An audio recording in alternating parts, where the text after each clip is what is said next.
प्रणाम करै छी। हमर नाम मनीष झा भऽ के मिथिला समाचार। हम सब अखन पंडौल सकरी और देखा भी है न्यूज में कि बड़ा लाइन लगभग 5 किलोमीटर 10 किलोमीटर और प्लस ये ट्रेड यूनियन का हड़ताल है यहाँ का नया हिट एंड रन केस लेकर बहुत ही स्थिति नाजुक है। खास करके पंडौल में देखलिए सकरी में देखलिए एम्बुलेंस का सिवा कोनो गाड़ी का अहाँ चक्का पूरा जाम है। तो पूरा ओकर समर्थन अहाँ राजस्थान MP और यूपी और बिहार में खास करके से ओहि मैटर पर प्लस अहाँ कोरोना के केस अहाँ परसों खुना 3 गो रहा, फिर आई 7 गो हो गए। तो मधुबनी DM अरविंद कुमार वर्मा CS के संगे मीटिंग वगैरह कलखिन हँ।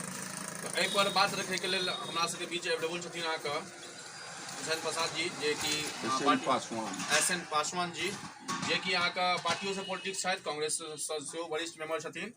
और तो जाने हिनका से कि आखिर कोरोना पर और हिट एंड रन केस जखन नया 2024 के ओपनिंग के कारण भारत सरकार का बहुत सारा कठिनाई का सामना कऽ पड़ल है। तो आउ जाने हुनका से किछ खास बातचीत तो विशेष भाग जो है से अगर मधुबनी से सबसे पहले हमारे सबके नाम मनीष झा भऽ गेल, मिथिला समाचार में अहाँके स्वागत यऽ। तो अखन जे केस एले हैं हिट एंड रन केस पर की चाहे छियै और प्लस काफ़ी गुस्सा में छे ट्रक वाला, ट्रक ड्राइवर प्लस बहुत वो लोग एटेड है। मतलब हमारी गाड़ी और 2 गो एम्बुलेंस छोड़ के किसी को नहीं जाने दे रहा था। तो हम लोग ऑलरेडी पंडौल काफ़ी कवर किए हैं, इलेक्शन भी परसों तरसों हुआ था, वहाँ भी इसे सब जानता था। इसलिए हम लोगों को और media plus health department ambulance यही 2 गाड़ी को पास आउट किया, बाकी वो लोग पूरा चक्का जाम किया हुआ है। तो इस केस के बारे में प्लस ये जो केस जो नया सरकार जो नया नियम लाई है उस पर आपका क्या विचार है? मनीष जी, अंजलि जी, मिथिला समाचार को मैं सबसे पहले अभिनंदन, धन्यवाद और बधाई देता हूं कि आपने मेरे जैसे व्यक्ति को इस विषय पर बोलने के लिए आमंत्रित किया है। बहुत बहुत धन्यवाद। और आपने कहा है जो सबसे पहले कोरोना पर मैं 2 शब्द कहूँ। कोरोना का एक फेज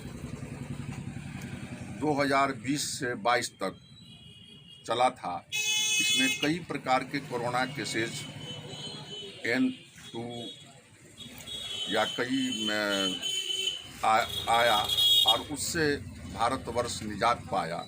पुनः जैसे कि केरल में, महाराष्ट्र में केसेज आ रहे हैं। इस बिंदु पर मुझे कहना है कि राज्य सरकार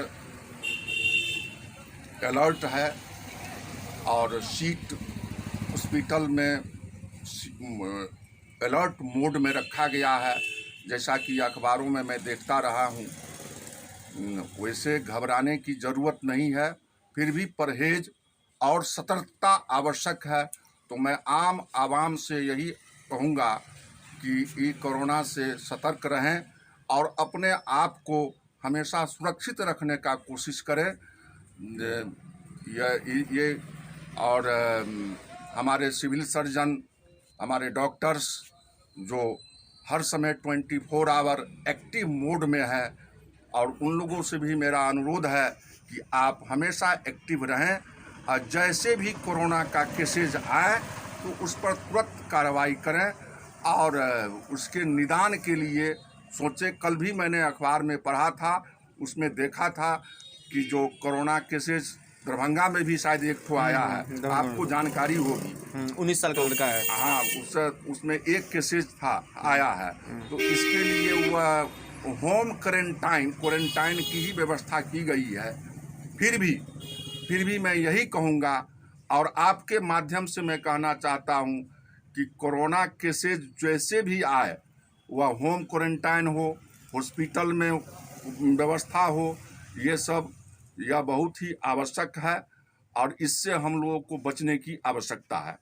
चलिए, ठीक, थैंक यू।